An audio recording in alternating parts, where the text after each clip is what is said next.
Oui, alors, moi, je vais peut-être remonter un peu plus dans le temps. Je suis frappé par un paradoxe qui n'est peut-être qu'apparent. C'est le fait que, jusqu'à la révolution industrielle, en gros, l'homme, au sein de la société, pouvait avoir l'impression que les choses évoluaient si lentement qu'il pouvait se dire qu'il n'y avait pas vraiment d'évolution. Et c'est à cette époque qu'ont été construites les cathédrales, les pyramides, etc. À partir de la révolution industrielle, enfin plutôt la révolution industrielle induit d'autres révolutions, et notamment une évolution très rapide des sciences, des techniques et de la société. Et à partir de là, on observe une raréfaction progressive des œuvres qu'on pourrait rattacher aux cathédrales, aux pyramides, etc. On peut prendre un exemple trivial, celui des grandes réalisations des septennats ou des quinquennats successifs. Il y a eu le centre Pompidou, il y a eu la pyramide du Louvre, il y a eu la très grande bibliothèque, il y a eu l'Arche de la Défense, il y a eu le musée du Quai Branly, et depuis rien. Pas de grande réalisation destinée à apporter une trace d'une époque dans le temps. Quelle déduction tirer de cette constatation? D'abord, effectivement, que le sentiment de participer à une évolution, à savoir que demain ne sera pas jamais semblable à aujourd'hui et encore plus à hier, tout cela fait que on se dit à quoi bon laisser une trace. Et puis, oui, je pense qu'il y a aussi, alors de façon encore plus triviale, l'état d'esprit des sociétés. Dans une période où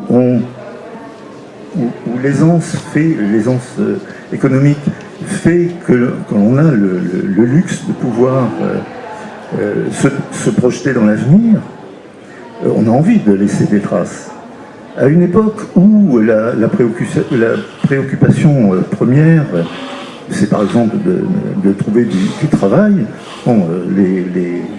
laisser sa trace dans le temps, ça passe bien, ça passe à l'arrière-plan. Voilà, c'était juste une réflexion, mais que j'espère se rattache à ce qui a été dit précédemment. Ouais, moi j'aime bien une chose que tu viens de dire, c'est l'idée que peut-être maintenant que nous on voit changer le monde très très très vite, voilà, ça n'existait pas du tout quand je suis né, et ben peut-être que ça nous freine pour faire des projets plus longs, c'est ce que tu disais, que peut-être que c'est au moment de la révolution industrielle que l'inclinaison de l'humanité vers faire des projets à long terme aurait diminué. Ça me parle. Oui, effectivement, sur les notions de projet à long terme, il y a des réalisations très concrètes qui sont en train d'émerger et qui nous questionnent.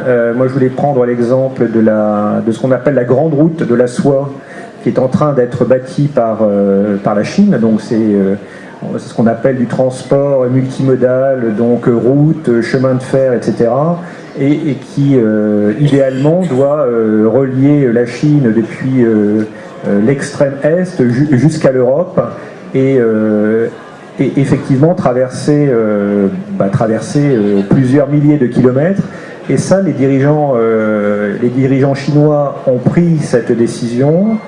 Ça s'accompagne d'une mise en œuvre qui est très efficiente, très planifiée.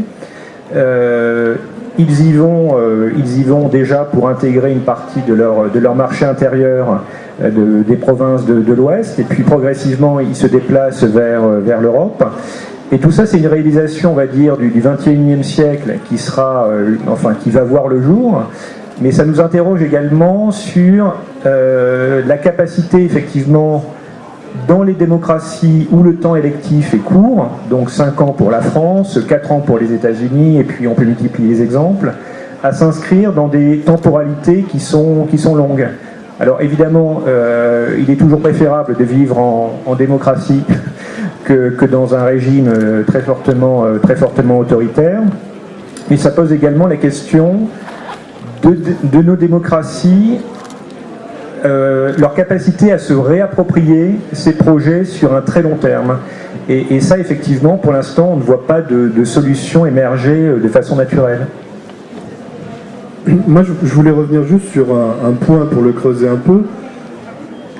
Je ne crois pas qu'il y a eu des périodes d'abondance de l'humanité où il était facile de projeter. D'autre part, il y a eu de grands projets qui soient intemporels et à vocation universelle, comme la Révolution française, qui imagine tout d'un coup qu'on peut se débarrasser du pouvoir spirituel et temporel du roi, ou donc qui se passait sur un fond de crise sociale économique, ou un autre exemple qui peut être le programme du Conseil national de la résistance, qui est construit par quelques-uns dans le maquis, dans l'unité nationale, en rassemblant des forces très larges, qui est un texte magnifique à lire et que je conseille de lire à tout le monde, qui s'appelle Les Jours Heureux, et qui projette une société possible de l'après-barbarie. On est sous l'occupation allemande, donc c'est-à-dire que parfois, et je rejoins en ça ce qui a été dit sur la crise écologique, parfois les défis les plus graves, les périodes les plus sombres, peuvent ramener à l'universel et ramener vers une force propulsive meilleure. Mais quand je disais qu'on avait une humanité en perte de sens, c'est que je crois qu'on est en recherche de cette force propulsive positive pour l'humanité. Deuxièmement, un point pour rebondir aussi sur ce qui vient d'être dit, je crois que la révolution informationnelle elle-même impose des nouveaux rythmes. La gestion du temps a considérablement évolué à l'échelle d'une génération, ne serait-ce que la mienne. Moi aussi, j'ai grandi sans téléphone portable, sans Internet, etc. Et donc, la gestion du temps a considérablement changé. Les interactions citoyennes ont considérablement changé. Il suffit que je dise ici une connerie plus grosse que moi pour être mise en accusation sur Twitter demain, sur la place nantaise, etc. Et on demande des comptes beaucoup plus forts et beaucoup plus souvent. Et il y a, de ce point de vue-là, des aspects extrêmement positifs. Qu'un citoyen demande des comptes plus forts et plus souvent, moi ça me paraît plutôt positif. Et en même temps, on vit dans une dictature de l'instant et du temps très court qui est parfois insupportable et la pression vis-à-vis du politique est très dure. Ce qui doit nous interroger, je crois, pour prendre un seul exemple qui est connu dans la France entière, qui est celui de l'aéroport de Notre-Dame-des-Landes. Faut-il transférer, vous voyez qu'on est survolé par les avions ou pas, etc. Bon, moi j'ai dû me prononcer en tant qu'élu, quel que soit l'avis qu'on puisse avoir les uns et les autres sur le sujet. Je crois que le temps du débat public et la construction de ces temps de débat public et ces temps d'échange citoyen n'est plus adéquate et n'est plus possible en restant dans la manière dont on avait de les conduire. Et tout ça est extrêmement dur et dépasse effectivement la question des mandats électoraux. Maintenant, il y a des éléments positifs, comme je l'ai dit. Les aspirations citoyennes qui se développent sont des éléments extrêmement positifs. Et juste pour rebondir très vite là-dessus, pour Twitter, il y a déjà quelqu'un qui a tweeté que tu avais dit une connerie, tu le découvriras en sortant de la table ronde, j'ai le temps. Et dans un de mes bouquins, j'aborde pas mal l'histoire des grands projets comme ça, et en particulier par exemple de l'exploration de Mars, qui est un des grands projets dont on peut parler aussi, qui est en train de renaître avec des forces assez intéressantes, privées, publiques, compliquées, dans le débat public. Et dans mon bouquin, il y a une journaliste qui demande à un futur marsonaute qu'est-ce qui va plus lui manquer quand il sera dans l'espace, et il répond précisément... Non, c'est pas vrai pour Twitter, t'inquiète pas. Ah non, t'es en train de tweeter que je viens de dire une bêtise, c'est ça. Et il répond les réseaux sociaux, parce que vous allez nous suivre, nous marsonautes, sur les réseaux sociaux, vous allez vous intéresser à ce qu'on fait, sauf qu'au bout d'un moment, avec la vitesse finie de la lumière, notre temps de réponse va devenir inadapté pour votre temps terrestre, et vous allez vous désintéresser fondamentalement de cet énorme projet génial qui serait de voir quelqu'un marcher sur Mars. Ceux qui y étaient se souviennent Moi, j'y étais pas, c'est de dire comme les échelles sont en train de se dilater, de ceux qui étaient quand quelqu'un a marché sur la Lune. Ben, mon personnage, il dit justement, à cause de cette temporalité informative qui devient très très très très petite, peut-être que même vous allez vous désintéresser de ce projet génial, quoi.